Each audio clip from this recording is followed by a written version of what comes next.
disent « Ah, c'est une révolution », et d'autres qui disent « Non, c'est un complot ». C'est les deux. Pourquoi vous voulez que l'un soit exclusif de l'autre? Les raisons pour faire une révolution sont très profondes et ce sont des vraies révolutions. Je dirais, il n'y a pas de doute là-dessus.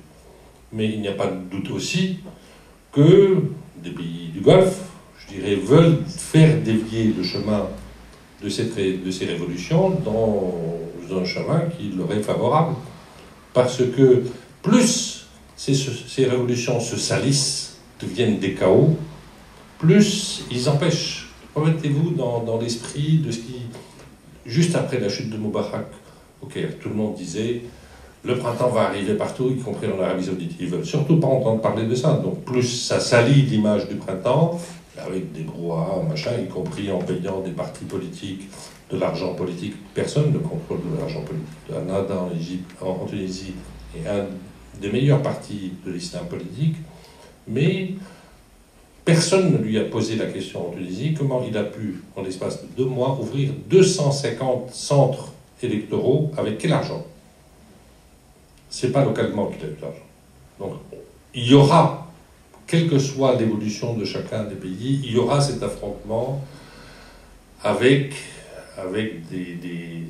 ceux qui vont rester comme pays arabes, qui vont rester hors de l'élan de la transition.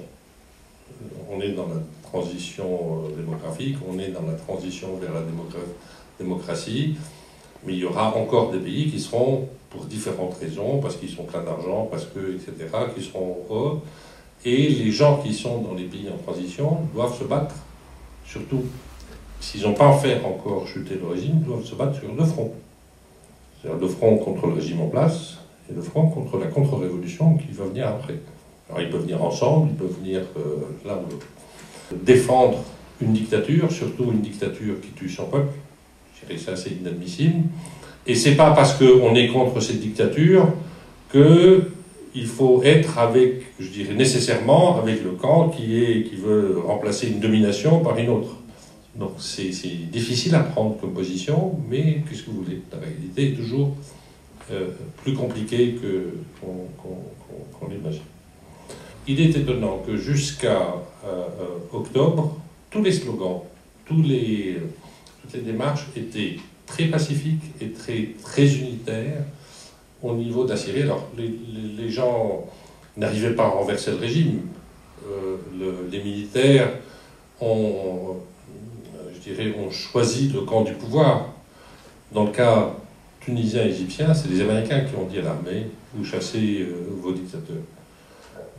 En Syrie, quand Obama sort et dit « il faut chasser le dictateur, il faut que Bachar al-Assad se résigne », l'armée fait le contraire, parce qu'elle est habituée à faire le contraire. Ça ne marche pas dans ce sens-là.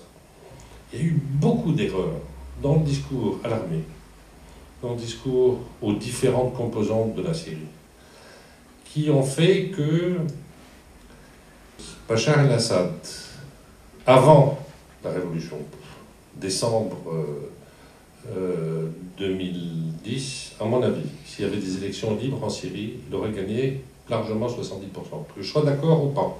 Moi, j'ai écrit « Y en a marre de la famille Assad » en 2005. Après son premier discours, après le massacre qui s'est passé à Deraa, il n'y avait même pas 2% des Syriens qui pouvaient le supporter. En disant, où est-ce qu'il nous amène? Parce qu'il y a eu du sang. C'est une histoire de gosse que son propre cousin a torturé, parce qu'ils avaient écrit sur les murs. Les gens sont venus les réclamer.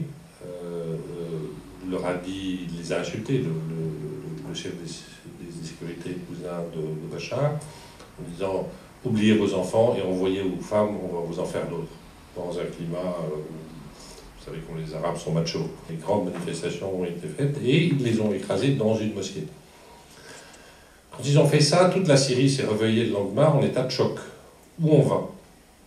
Le vice-président et sa conseillère annoncent des grandes réformes, un discours avec des grandes réformes. Il est venu, il a parlé de complot. Il ne s'est même pas excusé des morts. Donc ce soir-là, il avait perdu tous les Syriens. L'opposition, à cause de ses erreurs politiques, à mon avis, a fait à effrayer une partie des Syriens, pas parce qu'ils sont pour Bachar al-Assad, parce qu'aujourd'hui, ils ont peur du changement, ils ont peur de l'opposition qui va venir au pouvoir. Comment vous voulez que des gens, je dirais, n'aient pas peur de l'opposition si l'opposition ne peut même pas prendre la photo ensemble? Cette révolution est une révolution de jeunes qui sont influencés par des idées politiques qui ont été créées avec le printemps de Damas, avec des intellectuels, des écrivains, des cinéastes. La plupart des cinéastes, il y a une compétition sur les séries de télévision entre l'Égypte et la Syrie. Et la Syrie est devenue un des grands producteurs de séries de télévision. Et si vous regardez le nom de tous les cinéastes qui écrivent les scénarios de ces séries de télévision à succès, sont quasiment tous des anciens prisonniers politiques. Donc, quelque part, ils ont passé des idées dans l'inconscient collectif des pays arabes en racontant, c'est vrai, à travers des choses historiques. Voilà. Alors, il y avait des comités pour raviver la société civile.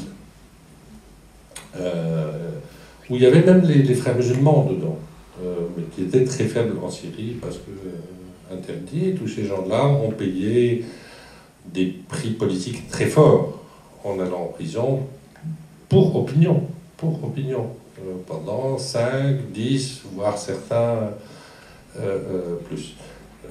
Là, je parle de la société civile, je ne parle pas des anciens prisonniers politiques des années 79-80 et de ce qu'on a fait aux frères musulmans. On a des gens qui ont passé 13 ou 19 ans en prison dans cette période-là, c'est-à-dire 80 à 90. Là, je parle de l'ère, entre guillemets, libérale de Bachar al-Assad. Aref Dalila, grande figure respectée par tout le monde, il a été convoqué par Bachar al-Assad, un économiste. Bachar Dalila est un homme courageux, on le voyait, il est avec moi dans l'association syrienne des sciences économiques, dont on fait tous les ans un cycle de conférences, qui était pendant très très longtemps le seul endroit de débat un peu libre en Syrie. Bachar al-Assad le convoque pour lui demander son opinion sur la réforme, il sort, 3 jours après il va en prison. On n'a pas le droit de dire au fils du dictateur, parce que lui n'est que le fils du dictateur, mauvais d'ailleurs, l'autre était plus intelligent, de dire ces 4 vérités. Donc tous ces gens-là ont ranimé dans l'esprit de ces jeunes l'appel à la liberté, l'appel à la dignité, l'appel à la justice sociale. Ils sont là, ils sont Dalila, Kilo, etc., ils sont respectés, etc. Les politiques ont essayé de se réunir 3 ou 4 mois après le déclenchement des événements. Ça s'est déclenché dans une région, ça s'est étendu un peu partout, mais le début de la naissance d'un corps politique qui s'appelait la Coordination nationale pour le changement a été fait vers fin mai, début juin.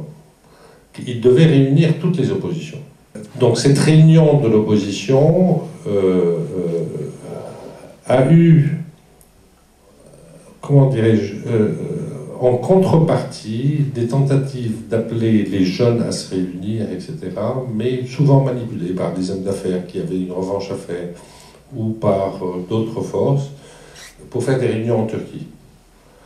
Il s'est passé en septembre, il s'est passé plusieurs réunions pour essayer de faire, et il y a eu une promesse, il y a eu un document signé pour faire une seule opposition, entre toutes les composantes historiques existantes. Ce document a été trahi entre septembre et octobre. Il y a eu 2 oppositions. Une qui s'appelle la Coordination nationale pour le changement et l'autre qui s'appelle le Conseil national. Le Conseil national est venu avec une idée qui est la pollution libyenne. C'est-à-dire on peut créer un corps qui a une relation directe avec la base et ce corps peut devenir la souveraineté. Il faut rappeler que le Conseil transitoire libyen, quand Sarkozy l'a reconnu comme la souveraineté libyenne, c'est une déclaration de guerre quand on fait ça, contre le pays, machin, dans le droit international. Il n'y avait que 3 membres du Conseil qui étaient connus. Tout le reste était des noms secrets. Et même aujourd'hui, la moitié sont secrets. Après le machin. Donc en droit international, c'est quelque chose de très bizarre. Mais au moins, c'était des fonctionnaires, dans le cas du CNT. C'est-à-dire qu'ils connaissaient l'État. C'est-à-dire c'est des fonctionnaires de l'État libyen qui ne voulait plus bon, Abdejali la figure, c'est un ancien ministre qui est parti dans le camp de la révolution. Or, le Conseil national voulait créer un peu le même exemple, avec la bizarrerie qu'il n'y avait pas un seul fonctionnaire. Tous les cadres dirigeants n'ont pas mis les pieds en Syrie depuis 20 ans, sauf pour visite décès d'un parent ou je ne sais pas quoi, mais je dirais qu'ils ne connaissent pas le truc local. Et ce qui est très drôle, c'est que ça fait 6 mois après la création, ils n'ont réussi à avoir aucun grand fonctionnaire, ou aucun, je dirais, l'État ne leur fait pas confiance. Or, l'État, c'est pas seulement le pouvoir de Bachar el-Assad, c'est les militaires, certains militaires, mais c'est aussi les ambassadeurs, les machins, etc. Dans leur grande variété, il y a des gens pour, des gens contre, etc. À cause de cette bizarrerie, et à cause du fait qu'elle s'est créée sur deux piliers un peu bizarres. Un pilier qui est les frères musulmans, mais là, la frange la plus extrémiste des frères musulmans, donc la branche de Hamas, qui a une revanche à prendre pour l'histoire de Hamas, tout en laissant oublier à tout le monde que quand il y a eu Hamas, il était l'associé de Saddam Hussein. C'est lui qui les a ramenés. Et l'autre camp, c'est ce qu'on appelle la déclaration de Damas, animée surtout par le Parti du Peuple, qui avait aussi, parce qu'il avait 19 ans de prison, une revanche. Donc c'est l'essentiel, avec certaines liaisons dans le mouvement, mais je dirais les gens, pour des raisons liées aux médias et pour des raisons évidentes, mais je dirais différentes, ils ont dit « je veux le Conseil national ». Okay. Donc le CNCC s'est affaibli. Il s'est créé après d'autres composantes politiques et la révolution à la base s'est divisée en, aujourd'hui, Fayez Salah les a comptés l'autre jour, qu'il y a 350 organisations de base. Alors certaines sont dans des coordinations, d'autres dans des coordinations de coordination, etc. Là, on a fait un congrès du FOC. On a créé quelque chose avec Michel Quito qui disait, bon, si on crée un corps politique, ça va être encore plus compliqué. On a créé un forum civique politique, en disant, nous ne sommes pas un parti politique.